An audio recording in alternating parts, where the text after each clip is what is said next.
tuple is a immutable object in Python, means we can't change its elements or values in anywhere. So let's first learn how to create it. We will use a constructor to create a tuple. This is the way we are creating. So let's find out by using type function what we have created. We have created a tuple, but let us check it.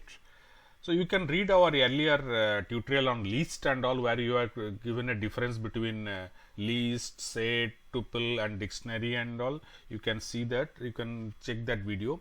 Now you have seen that here we have described a, or you have created a tuple using a constructor and found out what type of it is. So with this understanding, let us create a tuple with some data. Now let's go to a code. Now my tuple will create one tuple with some built-in data. Note that we are using curly bracket or a parenthesis or whatever the bracket to use, because these brackets are differentiated between a tuple and a set and a list. So you know, list is a square bracket. Here I am using a curly bracket because I am creating a tuple here. Now 3 elements I am taking. So run. Okay, 3 elements. Now let me print this. This is a simple job we will do. So this elements will be printed. Now this is a tuple created by entering a data. Now we will learn how to create a tuple by taking a range of data. Range takes 3 inputs: start, stop and step values. So let us create a x is our range. It starts from 5, ends before 50 it will stop. Let's say increment of 10. Now using this we will create a tuple. Now my tuple is equal to tuple. Now constructor we used, fine. Now we'll print the tuple. You can see the values are 5, 15, 25, 35. This range gives us starting from 5, before 50 it will stop, and with an increment of 10. So then the same value we have used to create the tuple. So this is the output is 5, 15, 25, 35. That is what the elements we have. Elements of the elements are taken from a range. Let us display all the elements of the tuple by using a for loop. Here is our tuple, and for I in my tuple, this is the for loop we used, and print I.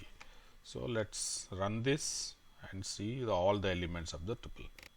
Let us find out how we will display the different positions of a tuple or different elements in a tuple. So let us create this time we will take more data, means we will use A, X, B, Y, C, let's go Z, again A, K. Okay, let's print the first element. Print. Now my tuple, I am printing here the first element of my tuple. Let me copy this. Okay, so this will print the first element is the 0 position, so it is A. Now let me print the last element. So last element is -1, so this should print K for me.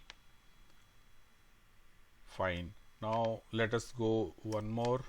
So let us say -2, last but 1. So from the right side I am coming. Fine, A, K, okay. So now similarly let me print the second element from left. Second means 0, 1, 2, B. So it will print B for me. Fine. Now let me print all the elements starting from 0, or all the elements. So all elements of the tuple. So fine. Now let me print the right from 1 to 3. Position 1 to position 3. So 0 position, 1, 2, 3. It will stop before that. So this 2 will be printed, X and B. Let's see.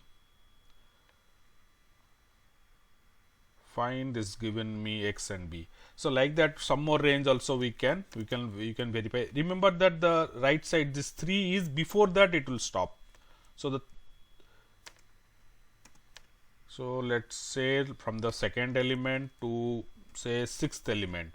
So 0, 1, 2, it will start from here, then it will 0, 1, 2, 3, 4, 5, 6. So up to z it will print. Let me run this. Fine. So this is started and before z it has finished. Let us learn how a single element tuple is declared.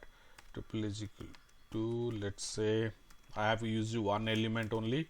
So here is 1.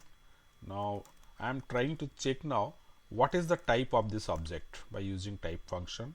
So my tuple, now what I am expecting is a tuple, but it will give me a string now. So whenever I am declaring a single element, what I will do, let me copy this code again. I will give a trailing comma here.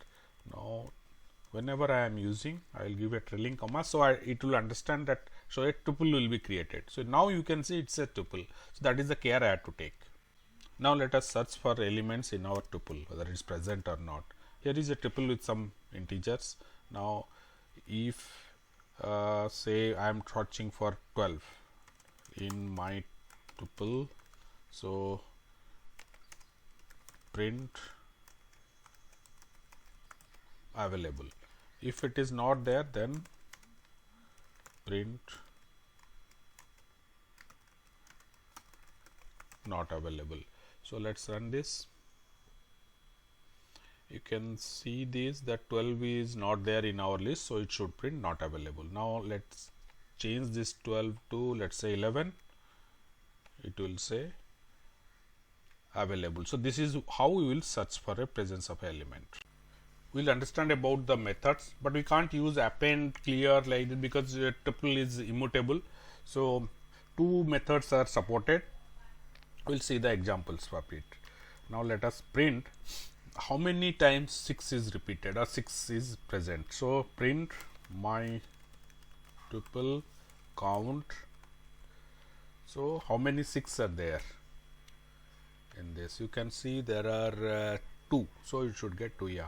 So similarly, one more function is, let us find out the position of a element. So print my tuple index, let's say where is 1, position 1. Now we can see 1, 2, 3, 4, 4th position. So these are the two methods supported by